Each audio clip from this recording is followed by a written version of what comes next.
Chad HT Show, News Talk 95.1 FM and 790 AM KFYO. We go to the phones and visit with Republican strategist Matt Mackowiak. Matt, good morning. How are you?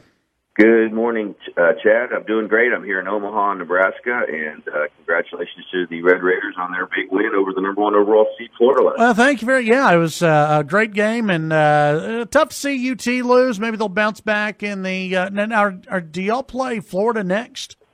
We do. We play Florida Tuesday afternoon. Okay, all right. Well, good luck. Good luck in that one. There's obviously a lot to get to. I want to ask you first, before we get to the national stuff, I know you were at the convention, the Republican convention. What were your just overall thoughts, takeaways from how the convention went this weekend down in San Antonio? Yeah, I spent 4 days down there, and if you haven't been to a Republican Party Texas convention, it's almost hard to do it justice describing it to someone who hasn't been there. The convention is actually larger than the Republican National Convention because we have a larger number of delegates. We have over 9,000 delegates this cycle. In presidential cycles, we have over 10,000 delegates. Look, I mean, these conventions, happen to really the mission is to unify parties going into the fall, going into the general election. That's true on both sides of the aisle. And I think to a good extent the Republicans unified. There was a race for state chair.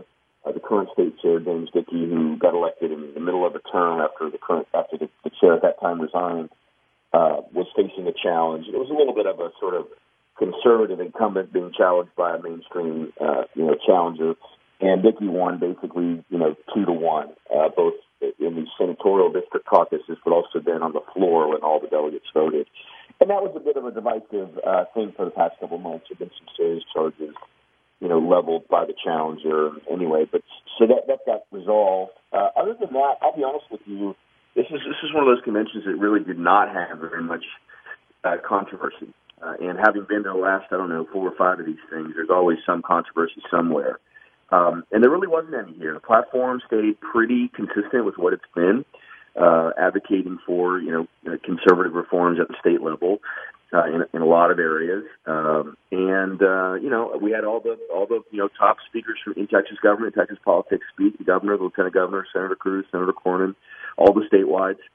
So overall, it was a good week, and I think folks come out of it fairly unified and focused on the fall. And now, of course, the state party has a chair in James Dickey who can serve for the next 2 years, and that gives them a lot of stability. Very good. Let's move on to the national scene. Obviously, the big topic that everyone seems to be talking about, the news media is covering, is this the policy of the Trump administration to enforce detention and prosecution of everyone who crosses the border illegally. It's led to kids being separated from parents because kids can't be in federal facilities with adults. How do you think this is really playing out among voters and among people who are just watching and trying to get a grasp on what's really going on? Yeah, obviously this story has been a big story for several weeks. I feel like in the last 3 or 4 days, it's really taken on a different level of attention.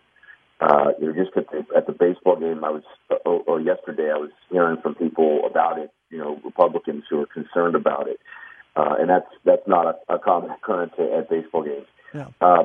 Look, there's no one who wants to do this, as Kellyanne Conway said, I think yesterday on one of Sunday's shows. This is not a goal. It's not a policy that has it's not something Trump promised to do. It's not something anybody really wants to do. What's happening here is that these situations are very unique. If it's an asylum claims are not made by illegally entering the country. They're made at ports of entry. And so, today, if a parent and a child go to a port of entry, any port of entry on the northern or southern border, and they make an asylum claim, then they're processed. The kid is not separated through the process.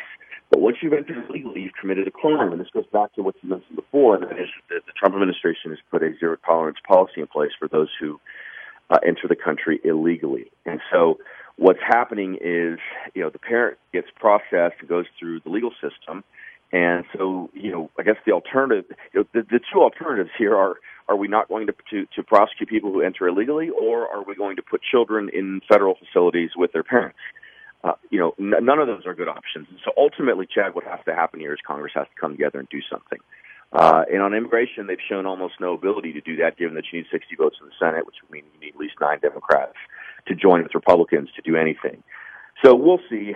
There's a kind of a compromise immigration bill, being coddled together in the House. I think President Trump's going up to the House side of the Hill on Tuesday to try to see if he can get a deal to avoid this discharge petition that's being that I think is 2 votes away from the threshold. So there's a lot going on. Rich Lowry has a great piece in National Review. I would encourage all of your listeners to go find it. I tweeted it out. Yeah. I really explains the policy specifics in this thing that are not being reported by the media. Yeah, it's going to be interesting to see how this plays out, and really if there are any ramifications. I mean, we're still a long ways from the November election, but it seems as though this is one of those areas, again, where Democrats are winning the messaging war, and that may not be good for Republicans going into the midterms. Yeah, that's right. And this is another situation. It's kind of akin to DACA, where I think, most Americans separate children from adults in the sense that how they look at responsibility of your actions and how they should be handled in the legal system.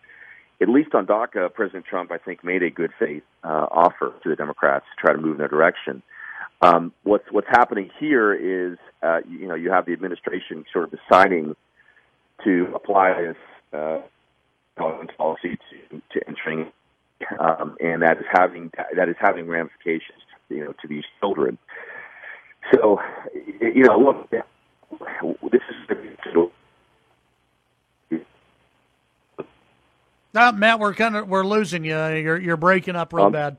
Can you hear me? Yeah, now we can. Sorry. And we got to wrap up anyway. Go ahead and tell folks where they can find your podcast and sign up for your newsletter. Absolutely. The podcast is called Mac on Politics. It's in iTunes, Google Play, Stitcher, and at maconpoliticspodcast.com. Most recent episode is with Sam Nunberg, the longtime Trump advisor. And my column is, my morning newsletter is Must Read Texas. We take the top news from around the state, deliver it to your inbox every morning. You can sign up for a free 1-week trial at mustreadtexas.com. Very nice. Matt, have some fun in Omaha. Thanks a lot, Chad. Good to talk to you. Have a good one. It's Matt Mackowiak